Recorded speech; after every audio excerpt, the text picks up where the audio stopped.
Brother lads, welcome back to Cossy Podcast. My name is Cossy. Good morning, good afternoon, good evening, wherever you are in all parts of the world. Welcome back to the channel. Welcome back to brand new video. We're going to be diving into the latest around Arsenal. A lot is happening. Arsenal are working on 4 deals, a couple of outgoings, and of course, a couple of incomings as well. We're going to be diving into each and every story around the club. Hit the like button, subscribe to the podcast as well. We are launching our third kit, and it massively looks much better than our away kit. So we'll be having thoughts on the third kit and whether you think it should be our away kit next season. So let's get this video to 500 likes and let's dive into the latest around Arsenal Football Club. So first and foremost, this will be Arsenal's third kit next campaign. Now, I don't want to lie, this is much better, massively much better than our away kit, than our second kit.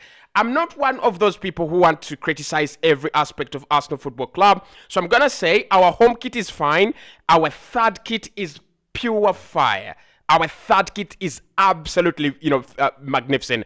I'm going to buy this and I'll buy 2 of these kits. What I will not do, I will not buy the away kit, that yellow London, that yellow black kit.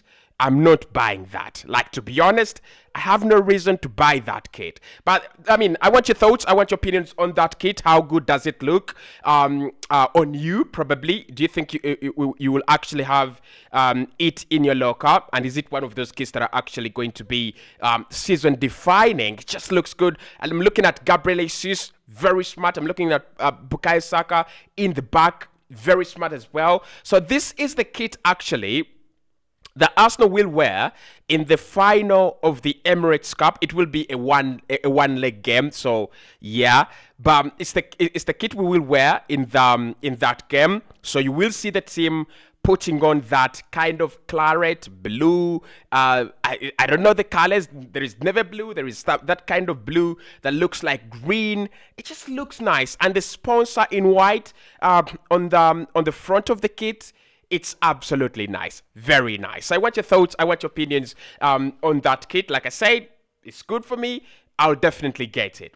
Now, Arsenal are focusing on David Raya at the moment. We are also focusing on a couple of outgoings, and we're going to be talking about outgoings. But let's start off with David Raya, with Fabrizio Romano confirming that Arsenal are now in deep talks to get the player done, especially on the player side. So Fabrizio says we have had positive conversations on the player side. Raya wants to join Arsenal, and he prefers us over Bayern. It is now important to understand how much Arsenal want to invest in the new goalkeeper and how much they would get from Matana, possibly going to Nottingham Forest. The domino is starting this week, and I think this week we will have a crucial understanding of how it will be completed. Very, very crucial. Still, according to transfers, they're saying that Arsenal are in talks with Brentford for 27-year-old David Raya. The goalkeeper has 1 year left on his current deal, and Brentford want 40 million for him. Raya is keen to join the Gunners to reunite with his former goalkeeping coach, Inaki Keina. Personal terms, not an issue. AFC won't pay 40 million. Talks ongoing with Brentford at the moment. So that's where we are. We are talking David Raya. Personal terms, no longer an issue. Personal terms already settled with the player. Inaki Khan has done a very good job when it comes to attracting the player and convincing him to join Arsenal. But now the big question is, can we agree a deal with Brentford? So I think it's one of those deals that we're always going to take some, quick doing. And I think we've really done some quick doing. Ever since it was reported, I think that's 2 days ago, by David Ornstein, that Arsenal were really interested in David Raya, and the interest was very, very known to Brentford. I think we've done some groundwork and we've done some coverage on our side. We've talked to David Raya. We've agreed personal terms with a 27-year-old. Not that it was going to be a problem, because Arsenal have the ability to double his wages, double the wages he's earning at Brentford, and I think that is what we will have done. And still, again, I think Inaki Keina has talked to the goalkeeper about his position, and we're going to be talking about his position and Aaron Ramsdale and what I've got from Ghana Blog, because I think it puts it very, very well that it is very hard to have 2 top-class goalkeepers in one side. None of them is going to settle for the Carabao Cup. So what is going to happen? We're going to be talking about that. But in terms of the real deal, Arsenal have been told by Brentford that we are still looking at that £40 million mark. Now, I think Brentford are just a little bit too crazy for reality. The reality is that yes, goalkeepers have become a little bit pricey. So we look at the recent prices of goalkeepers. Aaron Ramsdale at 38 million, Andre Onana at around 50 million euros, Alisson 70 million euros, Ederson 50 million euros. So you can see that the price of goalkeepers is actually going up a little bit. But David Raya and his relationship with Brentford and his contract situation at Brentford, I don't think that guarantees you 40 million. So the good thing is that Arsenal are not very far away from what Brentford want. We want to pay around 30 million. That's our valuation. We want to pay a total package probably of 25 to 30 million. And for me, the ceiling for a 27-year-old goalkeeper who has 1 year left on his deal, who is not going to sign a new deal, who is definitely on the market, I think it should not be above 30 million. It should be 30 million. The reason as to why we bought Aaron Ramsdale for that price, the first explanation is we were desperate. We were really, really desperate. We needed a number one. We really needed a new number one. And our first choice, David Raya, was not for sale. And Andre Onana, despite the fact that he was available at the moment, we could not get him to play first team football in 2020. So we needed a new number one. We really needed a new goalkeeper. And that's why we really paid 38 million for Aaron Ramsdale. If we were to buy Aaron Ramsdale right now, and we have a good goalkeeper, if we say Raya is our number one, Ramsdale would come in at Arsenal at around 30 million. So I think 30 should do the deal. 30 should do the trick. Brentford, no one is going to give you 40 and he's going to walk on a free. You don't want that. Like, I think they're also, I mean, we talk about Brighton all the time, but Brentford are also one of the well-run clubs in Europe and even in the Premier League. So I think they know if you get 40 million for a player whose contract is actually running down, you've done massively well. But if anyone offers you 30 million in your goalkeeper with 1 year left on his deal, that is actually not a bad offer. Not at all. So I still expect this deal to be closed at around 30 million. That is where Arsenal are. But just before we go into the rest of the other deals that Arsenal are about to close, Ghana Block has actually talked about this situation very, very well. And I would implore you actually to go and watch his video on YouTube. It's called the Ghana Block.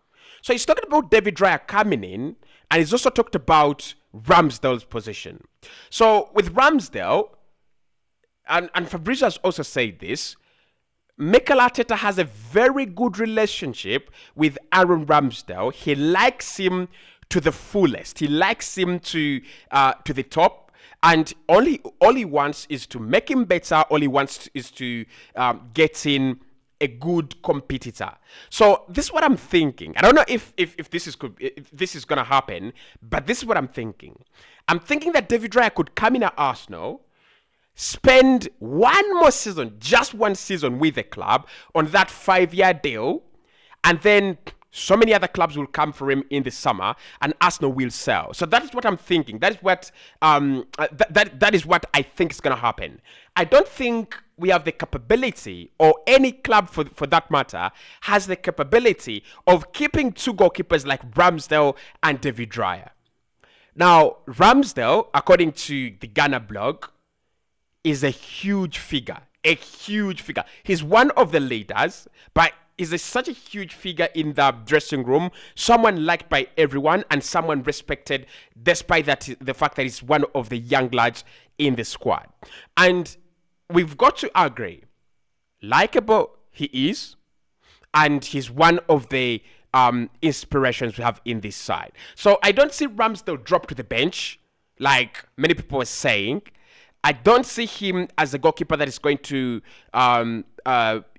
become ghosted because we are bringing in a high-profile number one. I think it will be a sharing of minutes. One for the UCL, one for the Premier League. That will depend on Mikel Arteta. But then, Ghana Block also says that the problem with the goalkeeping department is it is not as easy as probably having 3 good forwards or 4 good forwards or 5 good midfielders in the team.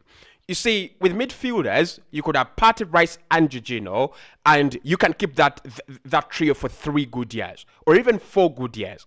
With goalkeepers, it's different, right? We've had Emi Martinez for a long time, but the moment Emi Martinez burst onto the scene, that was the end of his career at Arsenal. He said, you either give me that contract, and I'm going to play huge amount of minutes, or I'm going to walk out of the door. And eventually, we lost Leno, and we lost Emi Martinez. Emi Martinez is now one of the best goalkeepers in the Premier League. So I think Inaki Kana being the head of goalkeeping coaches, there will be some kind of favoritism to David Raya, who we know is such a very, very good goalkeeper. So I won't be surprised to see David Raya actually, keeping the goal in the Premier League and Aaron Ramsdale being the UCL goalkeeper, because there is always that recommendation from the goalkeeping coach who should actually be the number one, who should be the goalkeeper in goal. There is always that recommendation from the goalkeeping coach. But let's wait and see. At least personal terms are in place, and let's wait and see if the 2 teams can actually agree on a deal.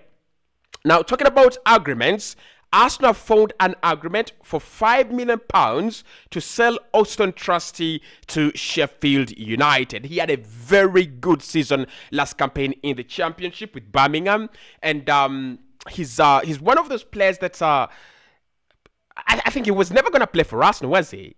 Like when he came in, it's the same as Matt Turner, isn't it? Like when they came in, no one knew really about them, and we were not really enthusiastic about them, but it's good business. I'm not really sure how much we actually bought him for, because it was undisclosed. The same with, Matt Turner. But if Arsenal did get him for like 1 or 1.5 million euros, and now less than 3 years, we are making a profit of 3.5 or 3 million euros. It's not a bad deal, right? It's not a bad deal. We are going to see this more often with the Stan Kroenke football community growing bigger. We will see more players from America, more players from the US coming into this Arsenal side. Some players will play, like Matt Turner played some, few games, and some players will just come in, sign for Arsenal, go on loan, and then eventually walk and make some good money for the club. So, Austin Trusty, left back. I would love to see him at Arsenal for a couple of games. Like, I've not seen him at Arsenal. I'm not really going to say whether it's going to be a big miss or it's actually a good deal. But at least Arsenal will be getting some money from the sale of Austin Trusty. Will be going to Sheffield United. I don't think that's a bad move for the player. You've come from the MLS, you've gone to the Championship, and now you're going to be playing in the Premier League. That is not a bad deal at all. And I don't think Sheffield, I think of the 3 clubs that have actually been promoted, Burnley will stay up and Sheffield will stay up as well. So I won't be surprised if Luton go back, but I think this is a very good move. This is a very, very good move by Austin Trusty. The other deal that is actually very, very close is Matt Turner. So Matt Turner is very close to going back to, not to going back, but to going to Nottingham Forest. That's another deal that we are talking about. So Forest want to pay around 10 million. Arsenal want in excess of 15 million. But there is that feeling that a consensus will be made. There is that feeling that both clubs will actually agree on a price. So we're still waiting for that one. I'm very enthusiastic to see this deal happen, because I don't know if Matane is going to be the first choice goalkeeper or he's going to be the second choice goalkeeper, because look, they have Dean Anderson on top of their priority list.